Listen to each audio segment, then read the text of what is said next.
TaxCalc Tools Wage Stub Calculator.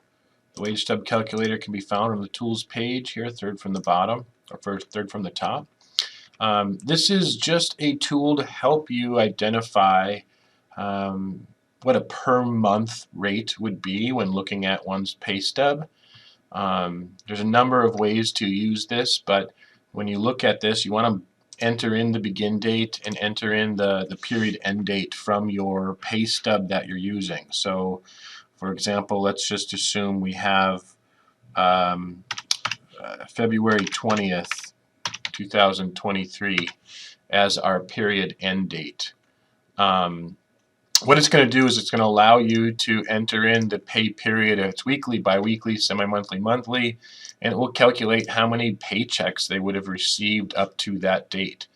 And by doing that, obviously you'll be able to determine, based on this year-to-date pay stub, what the monthly amount would be. So let's say we have $30,000 on here as salary year-to-date. It will calculate based upon, again, the end date and the number of pay periods, what that would turn out to be a monthly amount. You do have the ability, if you wanted to look at just one paycheck, you can say, okay, on this paycheck per pay period, they had a gross amount of $2,500. And again, this will help you calculate the monthly amount. So if they're paid bi-weekly and each paycheck is $2,500, obviously that calculates out to $5,416 over the course of a month.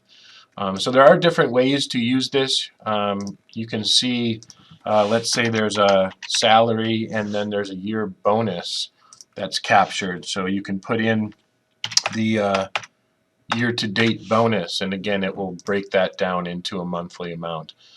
So a number of ways to use this. You can use it with withholdings, the deductions, pre-tax deductions, and obviously this will help you out in completing the financial disclosure statement and converting the information you get from your clients to these monthly numbers.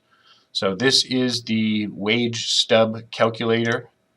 I would suggest and recommend using the year-to-date and trying to use a pay stub with year-to-date information. I believe that would be, in most cases, the most accurate way. If you do have information here and want to convert it or transfer it to TaxCalc, there is an ability to plug in your information for income, transfer it to TaxCalc that way, and it will transfer over that information from that wage stub calculator.